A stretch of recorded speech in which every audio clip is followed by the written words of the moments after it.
Favorite songs of 2020? So I went with a weird route on this. Well, not really weird, but instead of doing like my favorite song, because I feel like that'd be too hard for me to narrow down, I went with like just singles that came out that I think should be mentioned that like maybe will be a part of an album or just kind of continuated for a band. First and foremost, my man, my love, Charlie Simpson. I don't know if anybody else knows him. He's a singer-songwriter. He's in Busted. Fight Star, Fight right? Star, which is like one of my favorite bands. Yeah. He also does like his own stuff. He just released a single. He hasn't had music out, I think, since I want to say 2015. It's his first solo single. He's starting his own like recording studio, his own like his own recording, basically his own record label. There we go. But yeah, he released a song called ICU.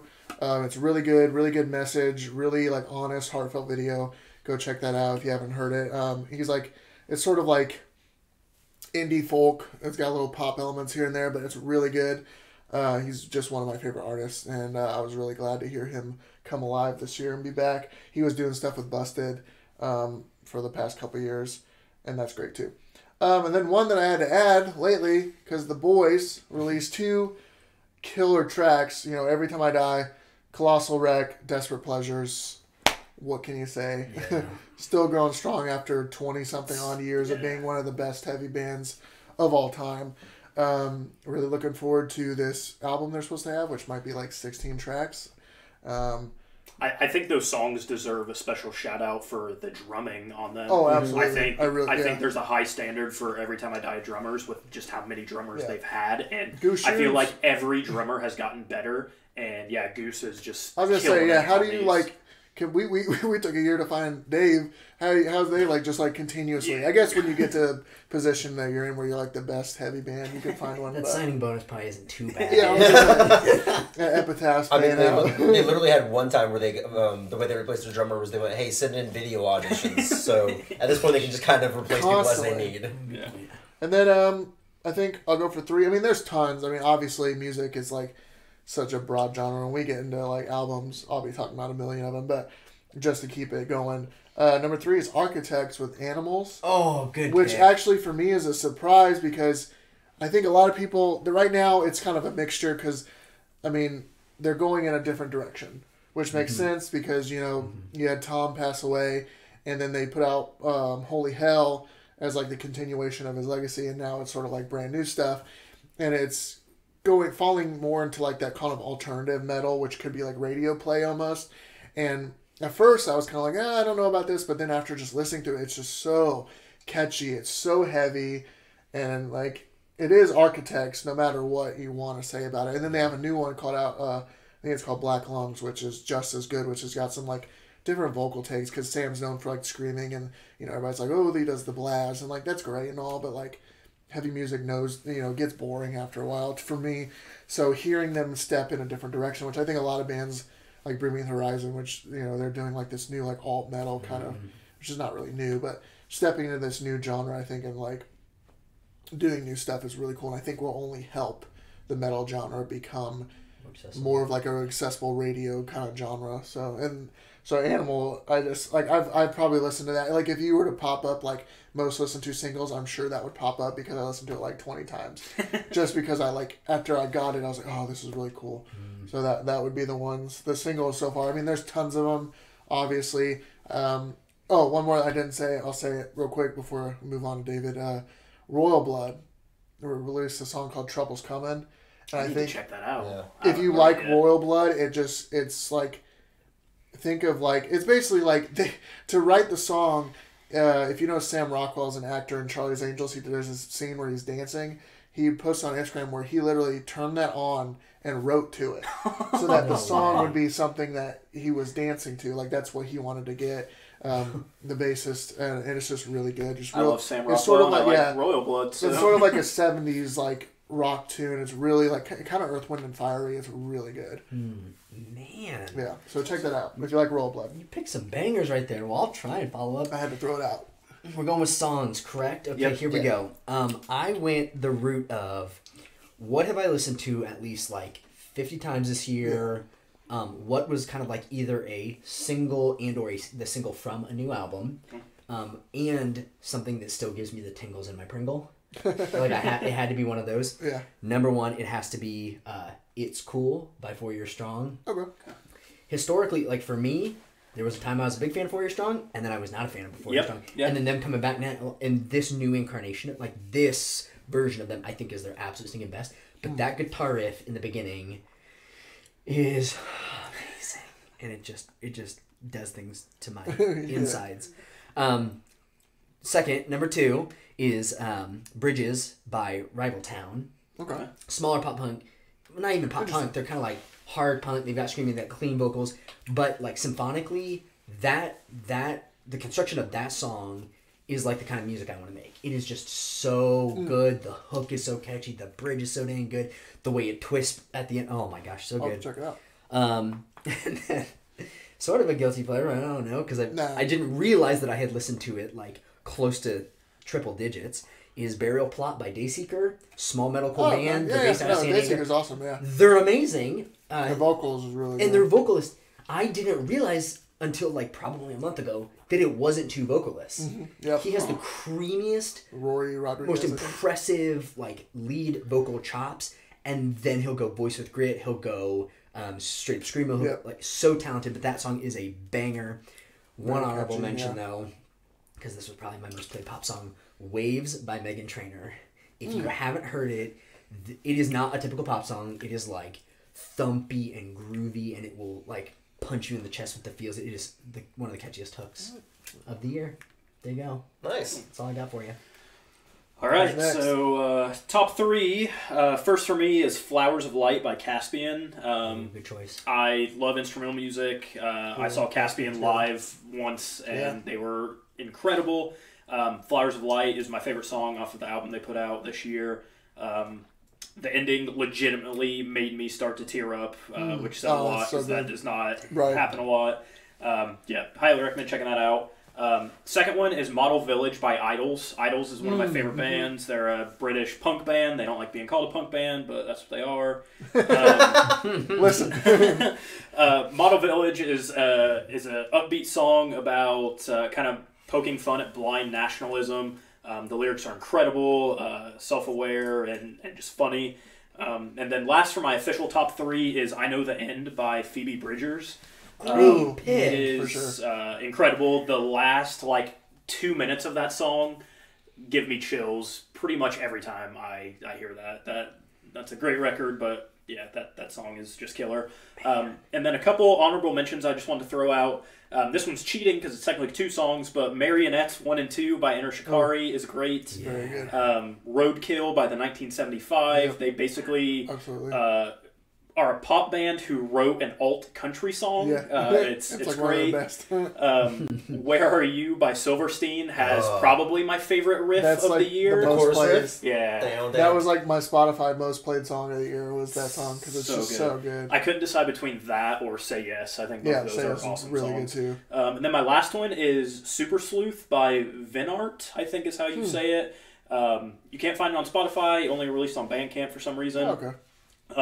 But it is bluesy and groovy and just incredible. And 3 weeks ago maybe is when I heard that for the first time. But it's great. I'd like to take this time to point out that Zach made the rules for this video. This is Zach's video, and he told us choose 3. And Zach just had 5 honorable mentions. Technically 4. You had more honorable mentions. No, those are Marionettes 1 and 2 are 2 different songs. You had 5 honorable mentions and 3 contestants. He's you had gonna 8 get songs. He's gonna get you. I have 47 honorable records. Is that a problem? That's going to be a big problem. I was going to say, we could do a podcast on music alone, just because there's so much good music. So, for my 3 songs, number 1, I share one of Jeff's. "Every Time I Die" is a colossal wreck. Big fan of "Every Time I Die." I would say... Impossible. Definitely, look to them for, musically... for musical inspiration all the time. If you can't tell. Yeah, and that song was just an incredible banger, such incredible energy. "The Great Unknown" by Intersikari is on my list. Intersikari took a bit of a detour with their sound. These last 2 albums switching to more pop albums, but if any band can make the switch from a heavy band to a pop band, it was them, and they killed it. And that song is just this wall of incredible intense energy, and there's just this amazing kind of low groove that you get into with it. It's a song that I can best describe with feelings rather than Yeah. describing it musically or sonically. For sure. And I highly recommend it. And my other top 3 contender is a song I actually discovered within the last week, and it's by a band I normally don't really care for their music for. I respect Converge greatly, but I've never really gotten into any of their songs. And I have gotten into a song of theirs that was released exclusively for the Cyberpunk 2077 soundtrack called I Won't Let You Go. I think Dave needs to listen to this song because when I hear this song, it sounds like something that I can imagine you writing this song. But it is just such a banger. It's got such great driving energy. It's got like such a hardcore punk atmosphere to it. It is just pure in-your-face energy, and I love it to death. And for my honorable mention, I'm going to throw out it's like BXMXC. Might be BMC. I might be an idiot. But by Baby Metal. Baby Metal has always been incredible at taking styles and like tropes of metal that I normally wouldn't be into, and styles and tropes of pop that I normally wouldn't be into, and somehow combining them in a way I love. And BMC, this song nailed that. It has like that kind of low, deep, like down tune, like down, almost kind of like genty kind of vibe underneath it, with an almost like J-pop trap feel over the top of it vocally. In a way that I shouldn't like, and I absolutely love it. There's something to say about songs when you're listening to it and you're like, I should hate everything about this. Sure. I am vibing so hard. I can't tell you how often my girlfriend and I listen to that song driving around, or how many showers I've taken just banging around to that song. Correct me if I'm wrong. I have an honorable mention that I think you don't remember came out this year that I think should be on yours. What's that? Skynut by The Gentleman. Oh, that should be on there. Skynut is incredible. Check out the music video for it as well. It is Skynut. We literally, we'll show you later. We cannot talk about the contents of this song or we will get banned from YouTube. Considering this video is on YouTube, that is incorrect, but... You know what I mean. Okay, cool. A lot of good songs this year. Okay, so favorite albums, records, whatever you want to call it, 2020. So I've got Intersikari, Nothing Is True and Everything Is Possible. Is that the name of that album? Yes. It is. And can I throw out an idea? If anybody's top one of your honorables or something gets brought up by somebody else, just throw out that you had that as an honorable mention. Yeah, that was my top album of this year too. Oh, really? Okay. Yeah, that was an honorable mention for me. Okay. Definitely. Yeah, like I said, like Intersikari always brings it. They've never had an album that is disappointed, in my opinion. They are always showing amazing, constantly evolving, right? Constant evolution, constant growth, and this is another exemplary example. I think this one is. It's like the first. I think this one's the most accessible, like radio friendly. Even though that's not something they aim for. Obviously, they just make songs that they like, but the pop elements of this is crazy, and it's crazy good. And I've really gotten into like pop music big this year, and that was one of those albums that like helped me out. I have no idea if they influenced Intersikari, but I feel like they took a look at how the 1975 structures albums, and they were like, "Hey, let's do this. We're not afraid to just throw an instrumental track here, have like a shorter like reprise and stuff." Yeah. Also, pretty interesting that a lot of the songs harken back to the Common Dreads era of Intersikari, which is like a commonly visited one, so that was a nice touch. It was really good. My second is another album that, like, if you had shown me this band 3 years ago, I would have hated them. Is it Igor or is I it think it's Igor? So it's Igor's Spirituality and Distortion. If you want to see avant-garde music that mixes a lot of Baroque music with heavy metal, this is the band to check out. It's so good. It is. They've got like tons of like classical influence, but not like in that way that like metal gets classical influence it's like metal covers of classical music. Like symphonic almost. Right, like you have to listen to this to really get it. And it's just a fantastic album that is all over the place. And like if you're really into the nitty-gritty of what if you're in the nitty-gritty of like what makes a song and how music comes together in interesting ways, this is an amazing band to check out. Some of my favorite music videos I've seen this year too. Yeah, check out the music video for Very Noise. It is one of the weirdest things I've ever seen, and I can't stop watching it. It's a good thing to have, yeah. And finally, my last of the main three is Bill Murray's Eggy Pocket.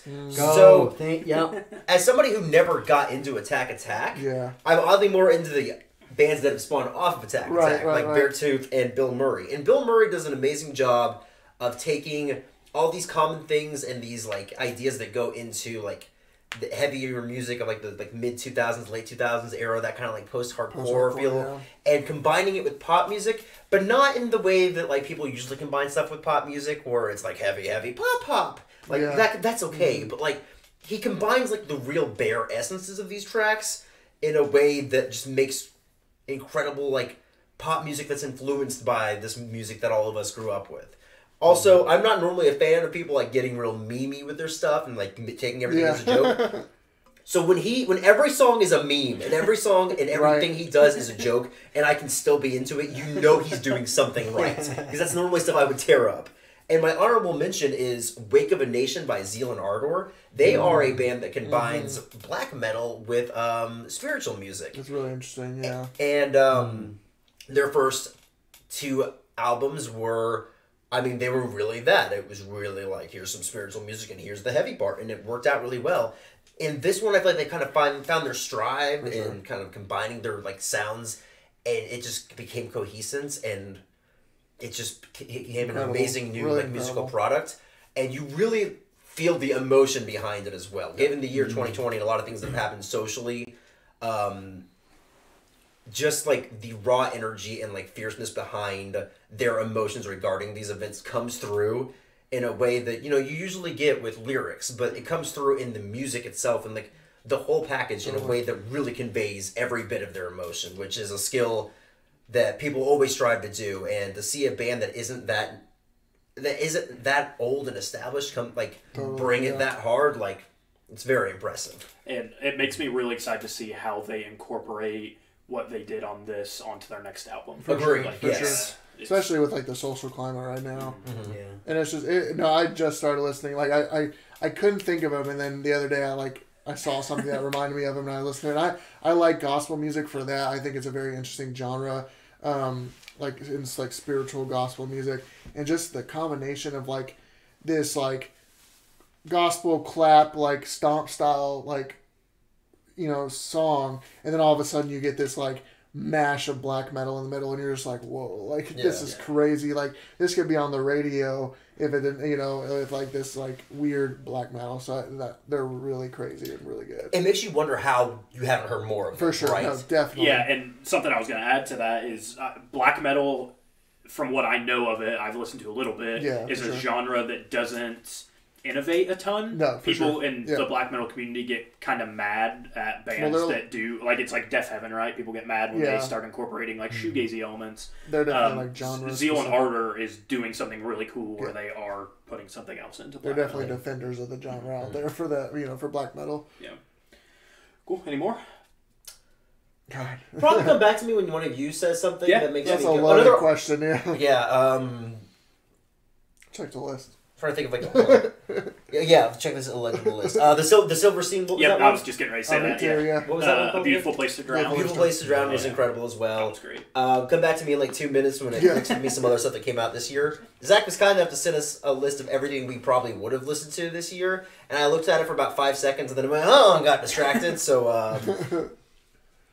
all right. First of all, first 2 of mine were already mentioned. Intersikari, Nothing is True and Everything is Possible. Like I said, that band never gets old. Puts out a great record all the time. So I won't talk too much about that. Second record we just mentioned, Silverstein, A Beautiful Place to Drown. I was a Silverstein fan before this, not like giant. Like I love like I think what's that record with Massachusetts on it? with the wind. This is how the wind shifts. Yeah, that's like one of my favorite records. But this record, I think it's also because I've been getting more into pop music this year. This record, I think, is like the perfect combination of pop music and post-hardcore music. It's just like insane, catchy. Every song is catchy. Every song is really good. Could be played on the radio, no problem, which I say that a lot. But I mean, for me, like, when you think about it, this is a genre that's really, you know, it's progressing, but at the same time, people still don't give it a chance. So it's interesting to see these bands who are pushing the limit of like what's acceptable. And I feel like this record is just so damn catchy. And what I really like about that album is they move towards the pop direction while still sounding like Silverstein. Right. Like those songs are still 100% Silverstein. Well, we mentioned like Where Are You? as like one of our favorite songs. That song still has like this genty metal right. in the chorus, but like the Shane's like vocals over it is just like insanely catchy. It's the poppiest chorus with a jet It really backing. is, and it's so good. So that's like another record. I feel like if you like pop music, you like post-hardcore music, I would check that out. Like, absolutely, couldn't say better things about it. Like, honestly, my wife loves that record too. I'll be listening to it in the shower, singing along to it, and she'll be like, "What is that?" I'm like, "It's Silverstein." She's like, "No shit," and she'll check it out. My wife had pretty much the exact same reaction. Yeah. Real quick side note before we get away from Silverstein, interesting little fact you might not know. Before Chromarama ever had the name Chromarama, before Jeff was in it, before any of the songs on Not Dead Yet were written, we were originally going to be a band in the styling of Silverstein with like some slight Sense of Scales influence. And then we met a guitarist that we no longer work with a long time ago, and he got us in the hardcore path. So we were...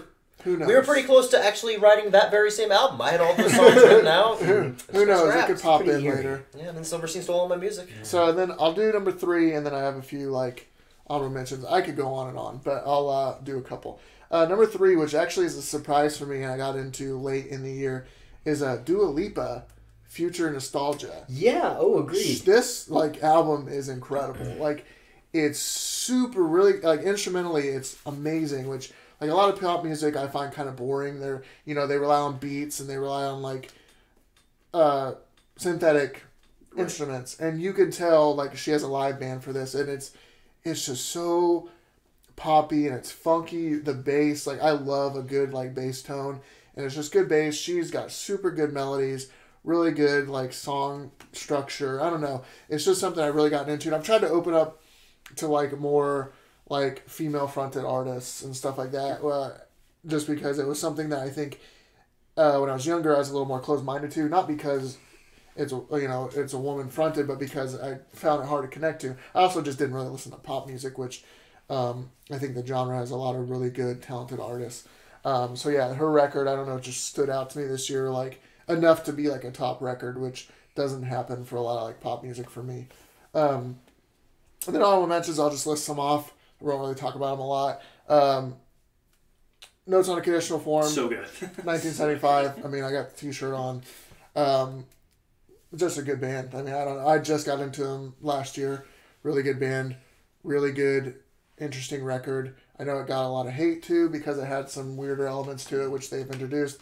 But I really like that band, and I think they'll be doing a lot of really cool stuff. And the way they can just weave into different genres is really impressive. Which I think is cool. Like Maddie, the vocalist, he says he loves ambient music, so you get a lot of these like instrumentals that come out of nowhere, and they're like dance tunes, or they're like, you got acoustic ballads, you got, like you said, Roadkill is like a alternative country song written by a pop band. So you have all these really cool things. And I think that's something this year I tried to get into, which is a lot of stuff that I listened to was a combination of things instead of just one certain genre. Both like Logic, Run the Jewels, they both have brand new records that came out this year. Run the Jewels 4, and Logic has No Pressure, which is like his final record as Logic. Really good, solid rap records. I think Run the Jewels like hits the social stuff going on right now. And then actually, which is one I listened most, I listened to 88,000 minutes of music this year, according to Spotify. Yeah, so it's a lot. Twin Atlantic they're from Scotland, and they're like it's like a modern rock band. Really good, just catchy songs. They have sort of a heavy element, but at the same time, God damn it. Sorry. I made poop my pants. Chair's a little squeaky over. Twin Atlantic, yeah. It's called Power. It came out at the beginning of the year. They got like rock jams. They got like acoustic jams. They got some like dancey stuff going on. Speaking of local, my friends in Native World released a EP called Blossom. If you like Japanese rock music, which I think has gotten a lot more popular now with like anime and stuff like that, and just like all good like pop music, you should check that out. It's like, I'll throw a link in the description. Yeah, it's really good local Indiana stuff that you should check out. Keep us going on, thriving. So yeah, those are the main ones I'll go with. I mean, I could go on and on, but I'll let other people go and we can kind of bounce off it. But cool. What's up, Dave? Man, what you got? So many good ones. I'm going, well, I'm not going to make that on my because that was the second time. All right. Well, yeah, my criteria was basically, once again, playability, the feels. This year, Sleep Token came out with a new record, Sundowning. I have listened to that in a unique way, in that with most albums, I don't listen to it straight through. I usually kind of pick and jump and cue on Spotify. With Sundowning, every single time I start with the first track. We still don't know who these fools are, do we? No. Still don't know who these fools are. It just takes you a different place. Yeah. I think they're doing incredible stuff with the genre. It is so texture-filled and beautiful. So good. Second, one of my favorite Chicago bands, Belmont, put out a new record, Reflections, that I immediately bought on vinyl like the day it went out. It's short. I mean, call it an EP. I think it's only 6 tracks. Yeah. And every single one is a banger. They're incorporating elements of pop punk and hardcore, post-hardcore, trap, R&B. Like, they're doing some really good stuff, pushing the genre, but in a way that isn't very mimicky or copycatty, if that makes sense. Third is my feels direction. So this would be Close All the Blinds, Lock All the Doors, Say No One's Home by Whalebones. Local indie artist, total DIY rock and roller. He mixes, does everything himself, does his own music videos, and they look like they're professionally done. But this record, I feel like it is one of the most emotional pieces of music that I've listened to in a really, really long time. 2 honorable mentions: Valley of the Kings by The Wise Man's Fear, because I love fantasy core, and Charlie XCX's How I'm Feeling Now. Gotcha. If you aren't into Charlie XCX and you like punk or hardcore music, you should be listening to her. Interesting. This is a big like argument by Finn McKenty on Punk Rock MBA. He's like, she is like genre pushing. She is rock and roll. All right, I'm actually excited. None of my 3 top ones have been talked about yet. Interesting. It's probably in my brain. I just didn't think about it. Are you implying that this is the first time you've been excited for this whole video? Yes. 100%. Okay. Very cool. All right, top 3, no particular order. First, Lament by Touche Amore. Oh, yes. One of my favorite bands. Think about it, haven't put out a record in a while. Came back super strong. Need to listen to it more, to be honest. Yeah, they experiment in some really cool ways. Got a really cool guest spot. Brutally honest to the point where there's even a song kind of calling people out for not following up with him. Based on what their last record was about, even calling out their record label, which I thought was a ballsy move, being completely honest. Good on them. I appreciate that. Next one was also my favorite songs, but the album is Punisher by Phoebe Bridgers. Yep. Great pick. Incredible. She is so super talented. Feel like it is music for my generation, even though she's younger than me, which is crazy to think about. Yeah, most of them. But kind of depressing, but they all are. I'm just like, fuck. She is just so talented. Believe that. I'm slowly dying away here. And then my last one in my official top 3 is No Good Left to Give by Movements. Oh yeah. I liked their first album a lot. Like, good pick. But this one was just next level for me. It's incredible. I think his lyrics about mental health and mental wellness really relate. I relate to him a ton. I think he's honest and truthful and just great stuff. And then for some honorable mentions, I had the Intersikari album. A couple of quick ones I just want to throw out. Ultramono by Idols, which I had one of their songs. Really good. Spirit World Field Guide by Aesop Rock is really good. It's really long. It's a long rap album, it's still really good. Child Soldier, Creator of God is the name of the album by Greg Puciato. He is the vocalist of the Dillinger Escape Plan. And he basically wrote an album that is what if Dillinger Escape Plan was in the 80s. And it is so good. It goes back and forth between like electronic pop songs to the typical heavy Dillinger stuff. It is just so good. And then the last honorable one I have is No Dream by Jeff Rosenstock. He is like a singer-songwriter. Put it out during the pandemic and at the start of it, and just an awesome record for, I feel like, people of our age. He has the mindset that we do, and just hits everything really well. So those are the albums I really dug this year. All right, I think that's going to do it.